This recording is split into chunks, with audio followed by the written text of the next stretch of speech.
Welcome to the Strong for Performance podcast, where we give coaches and consultants practical ideas for taking you to the next level in your business and in your life. I'm your host, Meredith Bell. I interview experts who've walked in your shoes and offer real-world experience that you can apply to your own journey.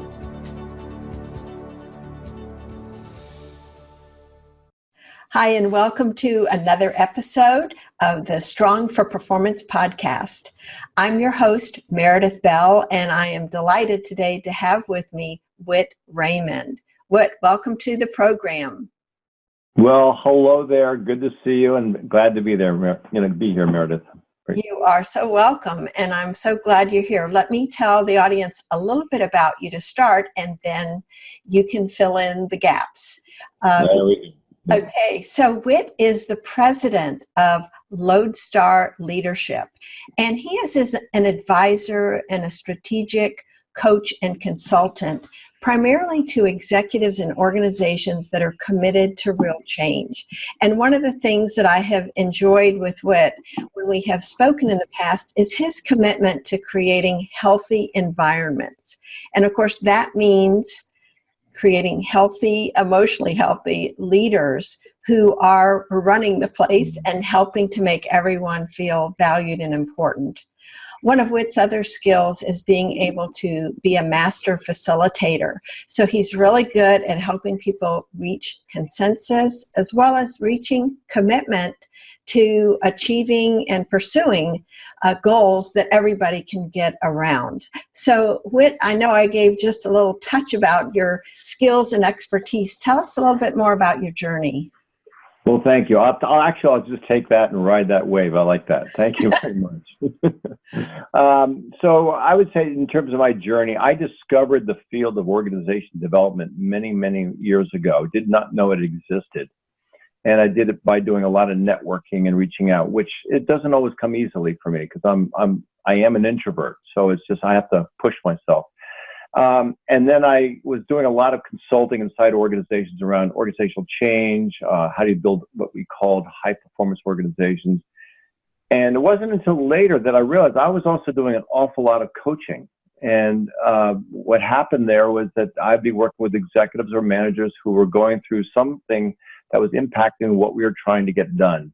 And we just did it. We called it consulting, but before it became, that popular. So I did that. I worked in a manufacturing company, and then I went out on my own with actually my boss. He and I went out, and we worked with a lot of companies as an external. And then I went back in to work for a nonprofit on school reform, and worked a lot of urban cities around the country on the East Coast. And then I also worked inside Merrill Lynch for many years, and I was inside there. I was really doing a lot of coaching, but also doing a lot of working with executives around the interests and needs that they had. So I'd go and find out what was going on. As my boss said one time, she said, Whit, I have no idea what you do. I don't get it, but all I know is people love you and they keep wanting more of your time. And she couldn't comprehend the work. It wasn't part of the culture that they'd had. So I was really doing some groundbreaking work there. And then I went external again in 2008 when the market changed and my job was eliminated, and I was really happy, and I went back out external and I was doing coaching there, and I had to restart my business all over again because once you go in, I've been through this many cycles, so I know about how to build it up and what it's like when it goes down. And then I went inside BlackRock. They came after me to do some building of capability. And one of the things that I loved doing there was the challenge of trying to build a coaching culture. Like, how do you get senior people to coach their managers, and then to coach the salespeople, and would use a common language and vernacular for what that was, and similar processes.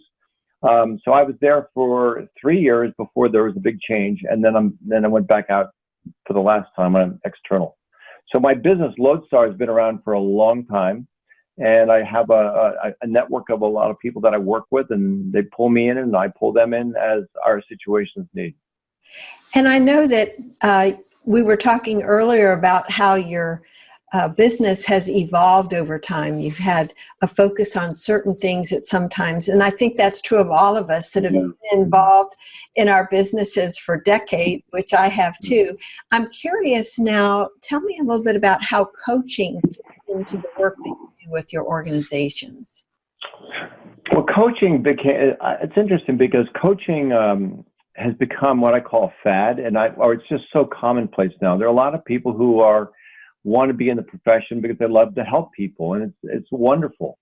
So it's just gotten very, very full. There's an awful lot of coaches. And when I got started, it was, I ended up, in some cases, people just found out that I could do it, and I liked it, so I was able to do that. And I pretty much did everything. And when I say everything, it would be around things such as role changes. How do you get more fulfilled in the current role? If you're having difficulty with people who lack emotional intelligence, how do you deal with that? There are all kinds of topics. And I was pretty much doing a lot of things that were pretty much what they asked for. And then if there were things I just couldn't do, I wasn't competent in, I just say that's not me, and I might refer them to other people, which is pretty standard. I think that's what most people do. I will tell you that I was doing a variety of things. And I've gone through many phases at this point in my life where I realize I stop and I do a reevaluation of where I am, what was important to me, what have been my lessons, and what do I really want. And in that process, I'd say I've gone from doing what I called sometimes work that was pretty much everything to saying, no, I want to work with certain types of leaders. And more so, that's become even more granular and more specific. And I will tell you that I looked back on my experiences and I asked myself, what were the most gratifying experiences I had? And I started writing a lot of notes, and I was writing down, I like to develop leaders. I was writing down, I really enjoy doing them. And then I thought about the experiences I had, and that wasn't what gave me the greatest satisfaction. It wasn't developing leaders. I'm good at it, but what I liked was working with leaders who want to make change, and they don't know how to do it. In there, of course, you're teaching a lot of stuff. A lot of stuff can come up. I don't mean it's teaching, but they can develop a lot in that process. And I realized that was what really got me excited. So the coaching now is part of what I call broader organization-wide work. That's the focus of doing it. And I'm starting right now. I have a brand new client as an example, and the CEO has known me for years and said, we're growing. I'm now a CEO, or at least bound, and I want to work with you. I need you to help me. And he said, but I want you to help not only a couple of my senior people, I want you to work with the team, and I want you to help us with the business and how we build a larger culture. And I go, that's my profile. I loved it. I was very happy. So does that answer your question? Yes, it does. And I want to just draw out a couple of points that I think would be beneficial for our listeners, because I think we can fall into the trap of going with whatever opportunity comes up without evaluating, is this the best match for me? Am I going to truly enjoy working with this client? Can I make a difference? And I think sometimes, because we might be driven by the need to pay our bills, that we settle for working with people that our intuition tells us up front, not so sure this is a good idea.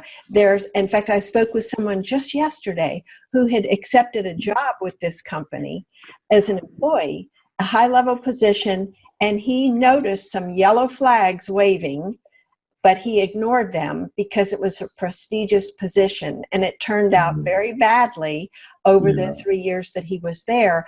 So I think this can definitely happen to those of us that are running our own businesses. We can settle for less than our ideal clients. And I think the other piece that's an important takeaway for our listeners is you took the time to really think about, what gives me the greatest joy? What do I enjoy the most? So I think a good action step for listeners is to really sit down and on a piece of paper think about and write out, what kinds of activities that I have done in the past do I enjoy the most? And what kinds of clients do I work with? Because you made a very important point about the client being open and interested Oh, in yeah. making real change, that commitment.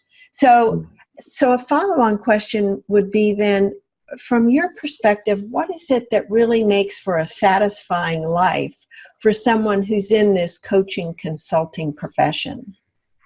Yeah. Well, there's a lot there. I love the question. So look, first of all, there's ebbs and flows in the business. Sometimes you got a lot of clients, sometimes you don't. So if you're building it, it's going to be, you're in a build. And I've done the build many times. So I know what it takes. And I'll tell you, you got to be patient. You just have to be patient. The thing that makes it harder on patience is what you mentioned, which is if you're worried about putting money on the, food on the table, and you got a family, and which is what I had too many times. So I think that patience is really, really important. I also, it was important for me to get some disciplines because there was nobody else telling me how to spend my time. I had my days structured when I was inside companies, and people pulling at me all the time. But when I'm building my practice, hey, it's my time. And so I literally created space that was mine, and I set up some routines. For example, when I was doing business development and trying to reach out to people, I have a particular approach that works really well for me. But one of the things that was helpful for me was to have some tool that said, who am I going to call next? And reach out to them. And so I could say, I did it. Now, it was a little mini gratification, but it made a difference. It really did help. So that boundary setting, about setting some structures for myself, is really important. The other thing I also know is I need to stop frequently and take a break. It's just when you're on, you get fearful, and you lose track of time, and sometimes I can get going. And I so used to set a timer. So no, Whit, get up and go for a walk for 10 minutes or 15 minutes. Do things like that because I've got to keep myself fresh, and I don't want to get worn out with it. So that's really, really important. I would also tell you, there's when you think about building a business, I think there's two modes, basic, simple modes. One is create, when we're creating our business, like meeting new clients, getting new clients. The other one is when we're scared and we're worried about covering our expenses or the things. So I just became very aware of how much that fear and stress, how debilitating it is. And it was hard at times, and I had to really coach myself. And that's another thing. I said, look, I coach other people. I have a coach, but I also really worked on coaching myself. So I literally have a conversation with myself. All right, what are you doing right now? How are you? Why are you getting a little uncomfortable? What's really going on? And I literally have a conversation as if I was coaching myself. That is really powerful. And I often, when I coach people, I say, I want to teach you to coach yourself, so you don't need me. You can do it.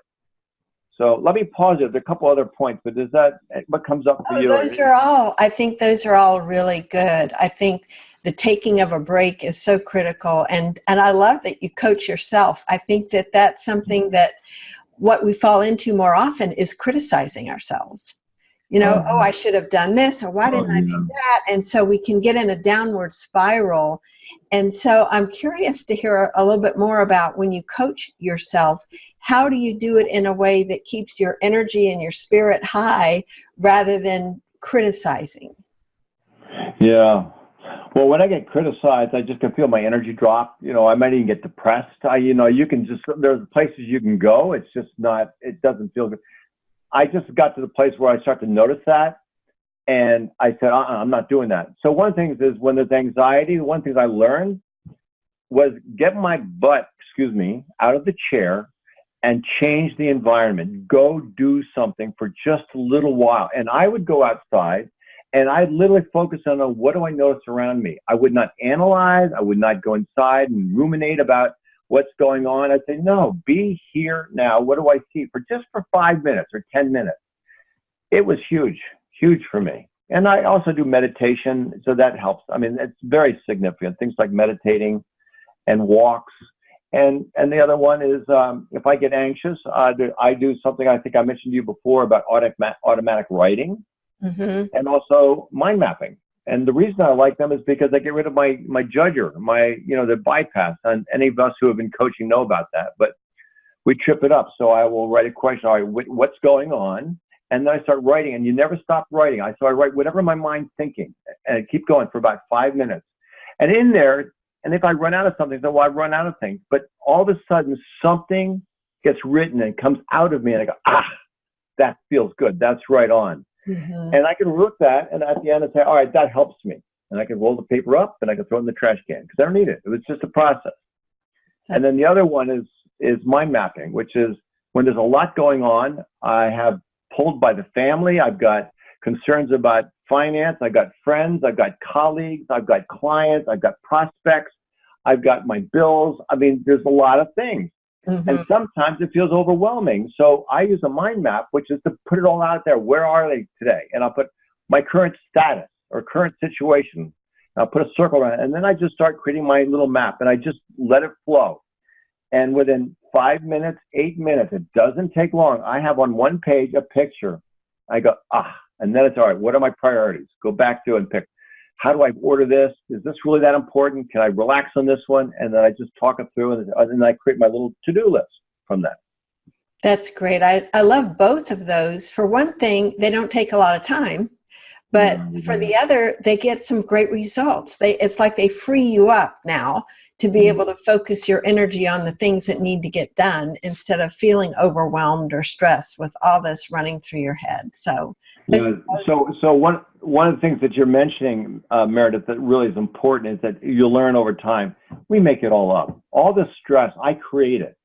I can have beliefs operating inside me, but I also know that one thing you start to realize is the only person who's worried or excited is me. You could be sitting across the room in a totally different frame of mind. Well, what's the difference between you and me? And I'm making it up. And that's simple. It's extremely profound and powerful when you start to realize that we create all these stories and states. Some people call them narratives, right? About where we are. And usually in the back of there's some beliefs like I'm not good enough, or if I am not really busy, I'm wasting time, or nobody will really want to hire me. Whatever each of us has, those things come into play. And they've become very, very important for us to learn as coaches, especially independents, to manage that. And that's why I also think it's good to have a coach for myself, because my coach is really great. Wow, that is really powerful. And most likely our listeners have heard of that before.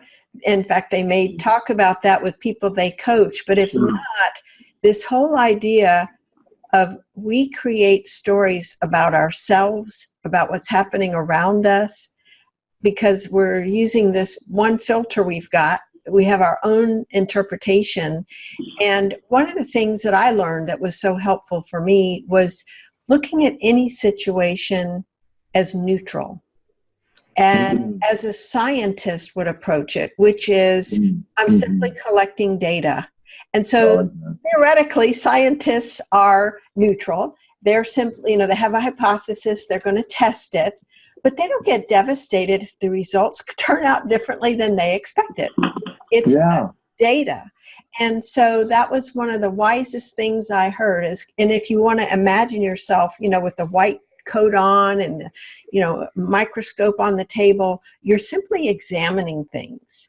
And you're looking at it as information. And so now, what do I want to do with this?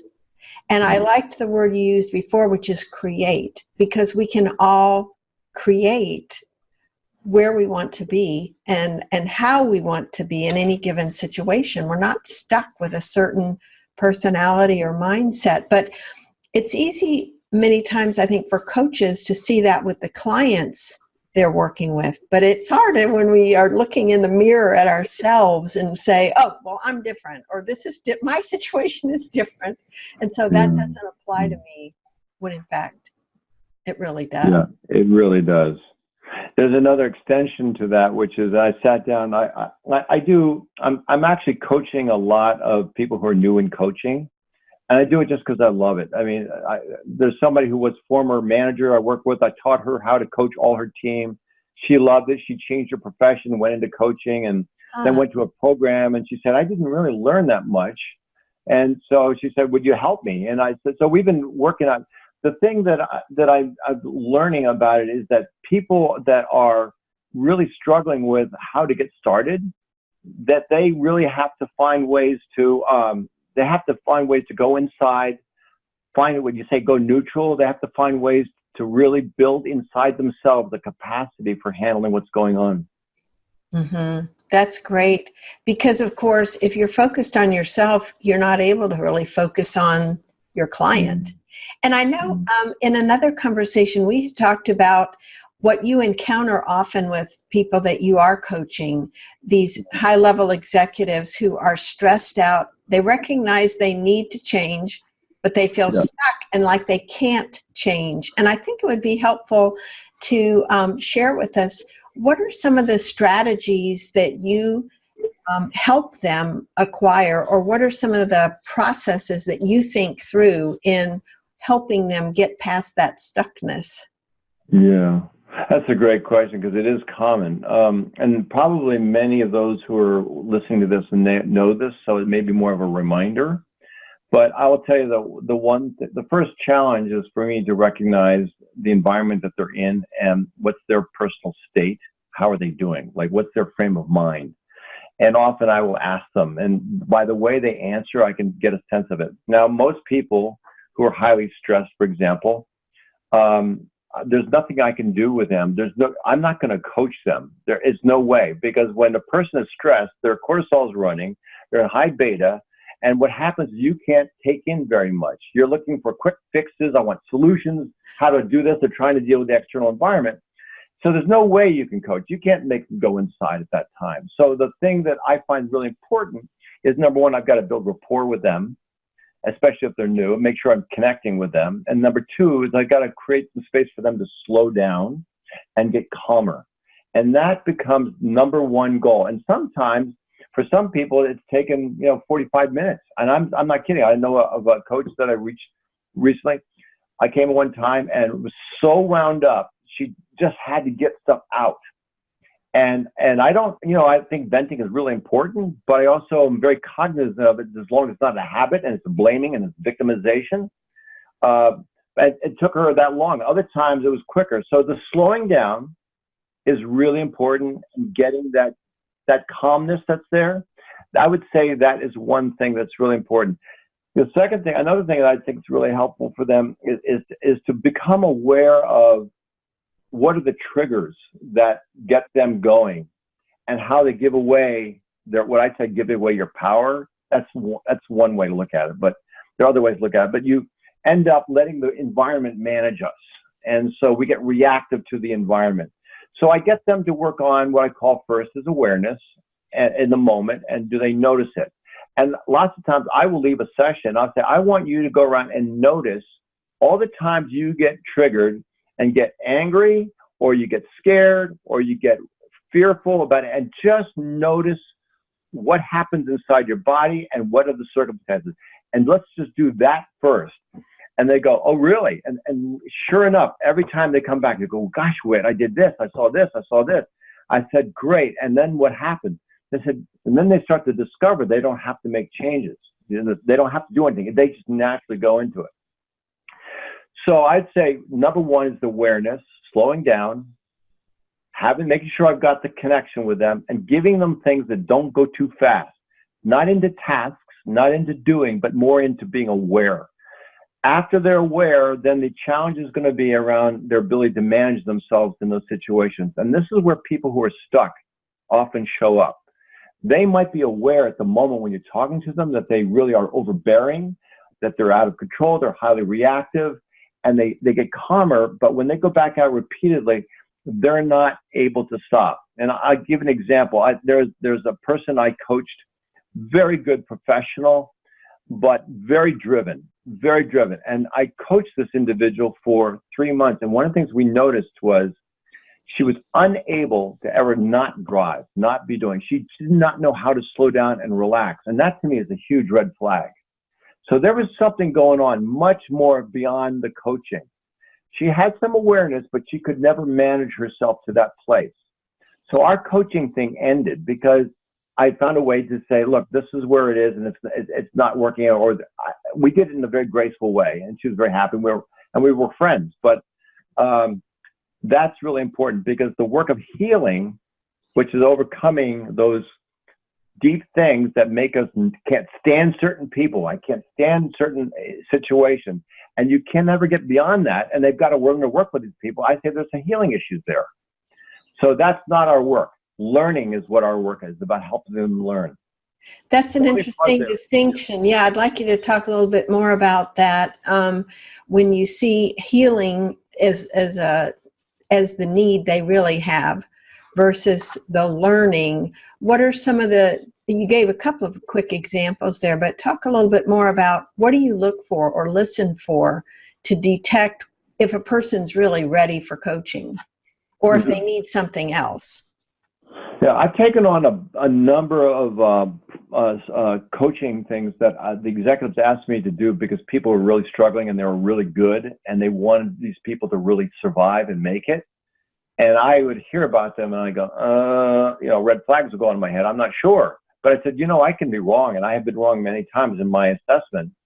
So I said, okay, but here's the deal. I said, if I find that we're not able to make changes and this person's having struggle, I want to stop this. We're not going to coach. Well, I want you to spend your money. I don't want to spend the time, waste it on. They love that. They love the flexibility. Mm-hmm. It's really important. And so what'll happen is that you'll find out that when you start working on something, that they will agree that they'll work on some aspect of themselves. Let's say they're very quick to dominate or take over, and it's getting in the way of other people, or they are very cliquish. I'm just using some examples that I've heard where people struggle, but they don't stop it. You even after you had the conversations, they say they get it, and you can see their body's calm. They seem to have the insight. They have the awareness. And then you agree on what they're going to try to do about it. Just give out a couple things. And then 2 or 3 times they come back and it's the same old, SOS, same old stuff. It happens again and again. That to me is the flag. That's the indicator that there's real stuckness there. And often I will bring it up to them and I'll just say, how do you account for that? You notice that you're having difficulty doing this? What's that about? And I'm saying this to you now because it might sound cold the way I'm doing it, but I'm very gentle to do it. Oh, sure. I want to be direct with them because I want to be able to I want to hold the mirror up a little bit about what I noticed that we're experiencing together and then see what their choices are. And often they will say, yeah, I don't know what it's about. And then I get a sense that they're not really committed. They're not really committed to the change. And so then I just say, okay, that's not suitable. I just had a client 2 weeks ago who I wound down with because he had a very explosive behavior, a temper, very good performer. When he was under high stress, he was great, but he would flip out.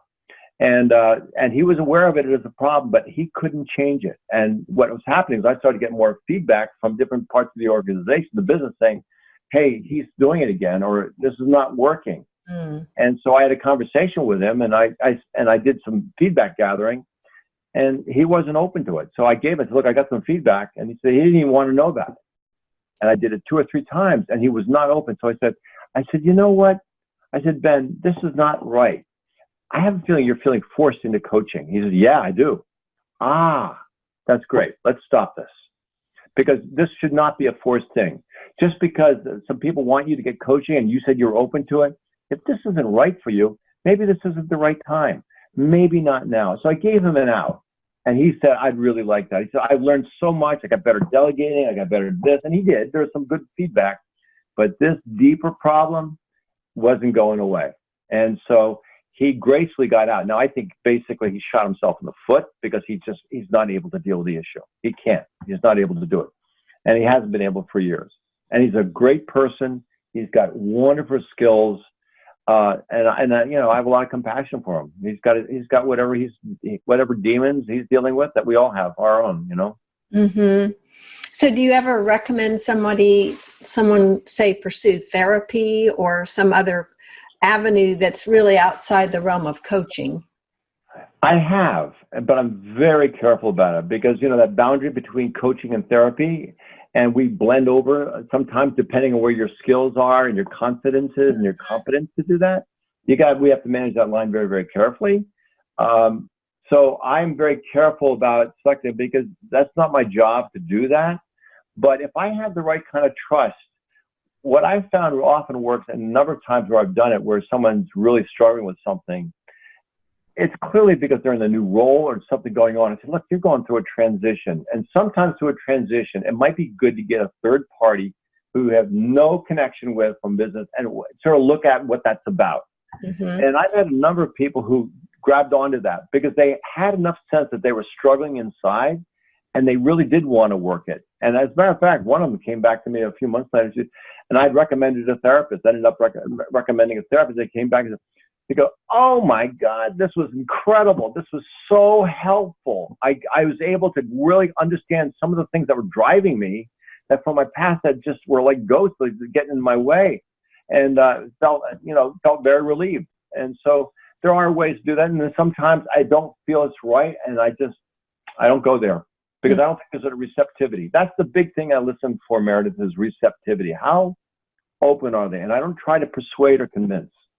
Well, I think that makes perfect sense because especially when you've gotten experience as you have over so many years, your intuition kicks in and can detect that receptivity.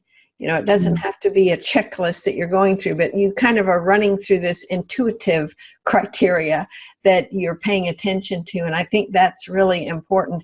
One final thing I'd like to talk with you about just for a few minutes. You mentioned this in the very beginning when you were talking about working with an organization to help the managers become coaches at various levels to their direct report managers.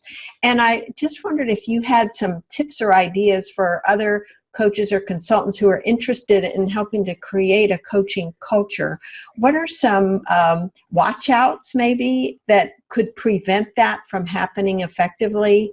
And what needs to be in place for it to be a success? Yeah. Well, the number one is everything depends on who's at the top. Yeah. It is, they're so simple, it's so profound. And people try, I see so many people try to make changes in the middle of organizations with people at the senior who aren't buying in. I had one today, a major client. There's no buy-in to address some major issues that are going on. You can't do anything. So in terms of building a culture, number one is there's got to be somebody who buys into it. And when I say buys into it, is somebody who sees the importance of getting results and performance, yes, but they also understand the power of people and culture. They really understand that they're inseparable. The second thing is that often for us as coaches, we get focused in on wanting to help people as what drives us to do this. But I think there's another way to look at it. Yes, we help people, but in organizations where you're building a coaching culture, it's got to be a strategy. It's not just to do coaching. It's not doing development. It's really trying to improve the performance and capacity or capabilities that people bring to the work in order to get better performance from the business and what they're trying, or the team, or whatever that they're working on. So for a senior person has to buy into that. And one of the things I often have to say, let's talk about coaching as a strategy. And why would you want your senior managers to learn how to coach? And one of the things that I would say is, well, what's the job of a good manager? Is not a part of a good manager learning how to help people grow and learn and motivate and all that stuff? Yes, it is. Well, then coaching is one strategy that you can use to do that. Another one is you can set people to go off to do, work with a buddy system where they mentor. They could do action learning. They can go to other roles. There's millions of different things. But coaching can become one vehicle for doing that, but it is a strategy. And yes, there's benefits to that. And then I go through them. What is it going to take to do that? What kind of level of commitment is it going to take? Because people have to redefine their role. And often what I will do is help them look at the role and have them wrestle with, what does it mean to put coaching in there? Why would it be in there? So I have to get them to buy into it. Right. Right.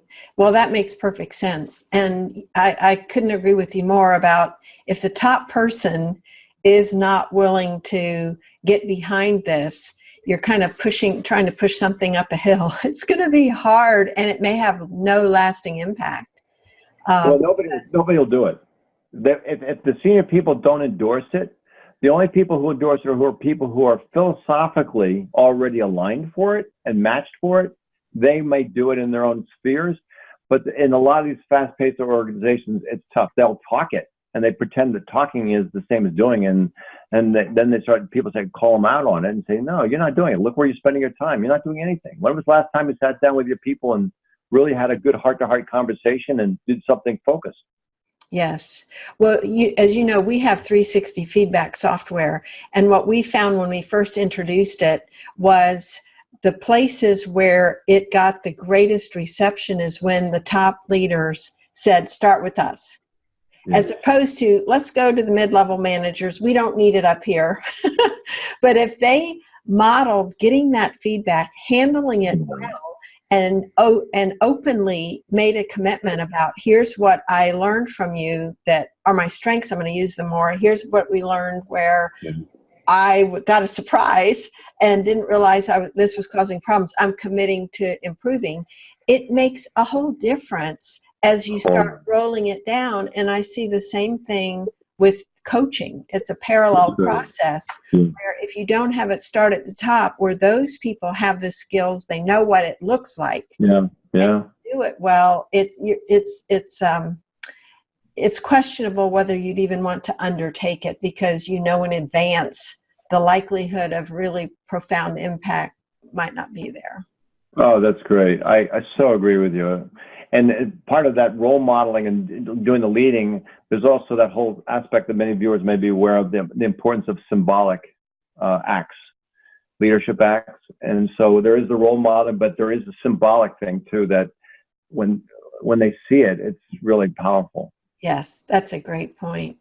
Well, we could continue talking, I know, for an extended period. It was so much fun, and I really enjoy all of the important insights you shared about your own experience working as an insider in organizations as well as external, working to help these clients really make long-term improvements, because I think that's what all of our listeners are really interested in doing, is having an impact that lasts. So that when they leave, they're no longer working there. There's this healthy relationship building that's happened that is sustained over time after they've gone. Yeah, that's great. I very much think you said that very well. I really like that. Thank you. Yeah. Well, thank you so much for being with me today. It's been such a pleasure talking with you. You too, and thank you very much, Meredith. I enjoyed it. You're welcome.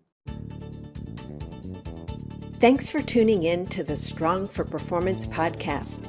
Now head over to growstrongleaders.com to learn how our tools can increase your impact with clients and expand your business. And while you're there, grab our free ebook, The 5 Secrets to Getting Better at Anything. Until next time, I'm Meredith Bell. Make it a great day.